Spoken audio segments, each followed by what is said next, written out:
चलो यार अगला क्वेश्चन करते हैं। आसान से क्वेश्चन है। क्वेश्चन क्या बोल रहा है? Given a thin convex lens of a glass of a refractive index mu and each side having the radius of curvature r, one side is polished for the complete reflection। ठीक है भाई, तो पहले बना लेते हैं। ये अपने पास वो थिन कॉन्वेक्स लेंस है, रिफ्रैक्टिव इंडेक्स म्यू है, ये वाली साइड को अपन ने पॉलिश कर दिया।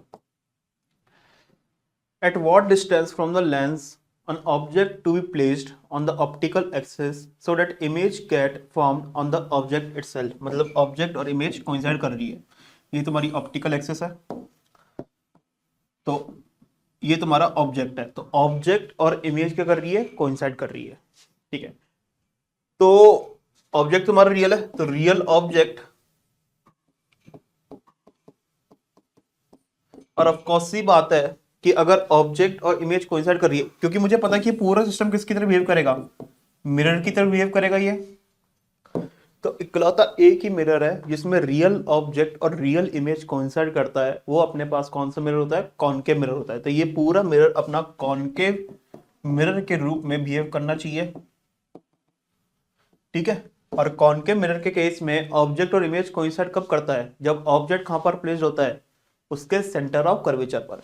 तो इस पूरे सिस्टम का मैं एफ इक्विवेलेंट निकालने की कोशिश करता हूं। तो यहां पर तो एयर है, तो यहां पर म्यू इज इक्वल टू 1 है।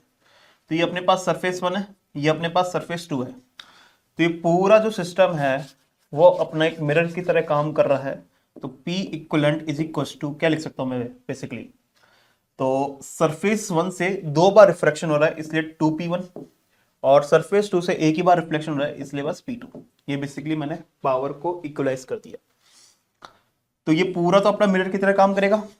तो मिरर का जो पावर होता है वो क्या होगा? माइनस का 1 अपॉन एफ इक्विवेलेंट।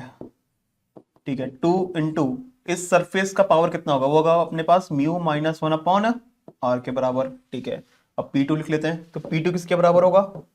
तो तुम देखो ये वाला जो मिरर है इसके नजदीक में कौन सा मीडियम है? म्यू मीडियम है, तो इसलिए क्या लिखूंगा? माइनस का म्यू अपॉन, और इसका जो रेडियस ऑफ कर्वेचर है वो आर है, तो इसका इसका रेडियस कर्वेचर आर है। अपना जो पावर होता है वो म्यू बाय एफ होता है, तो एफ कितना होगा? तो वो होगा अपना माइनस का आर बाई टू। माइनस का आर बाई टू। भाई यहाँ पर मैंने 1 क्यों लिखा और यहाँ पर म्यू क्यों लिखा? यहाँ पर 1 इसलिए लिखा क्योंकि अल्टीमेटली जो इमेज बन रही है वो अपने रिफ्रैक्टिव इंडेक्स 1 वाले मीडियम में बन रही है, तो इसलिए यहाँ पर 1।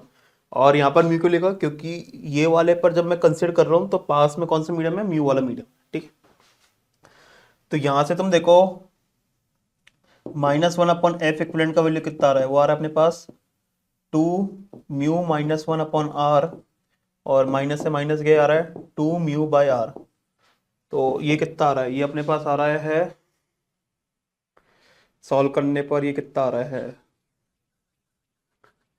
ये अपने पास आ रहा है सॉल्व करने पर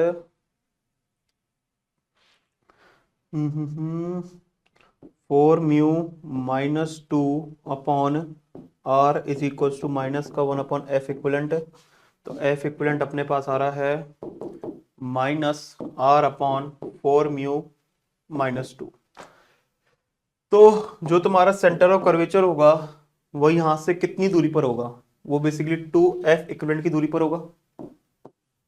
वहां पर तुम ऑब्जेक्ट को प्लेस करोगे ताकि ऑब्जेक्ट और इमेज कोइंसाइड करे। तो माइनस का 2r अपॉन 4 म्यू माइनस 2, मतलब माइनस का r अपॉन 2 म्यू माइनस का 1। तो इतनी डिस्टेंस पर, नेगेटिव इसलिए क्योंकि इधर आ रहा है, ठीक है ना, अपन को तो आंसर पॉजिटिव में लिखना है। तो आंसर क्या हो गया? तो कितनी डिस्टेंस पर ऑब्जेक्ट को प्लेस करना चाहिए? r upon 2 mu minus 1। तो आंसर हो गया ऑप्शन 3।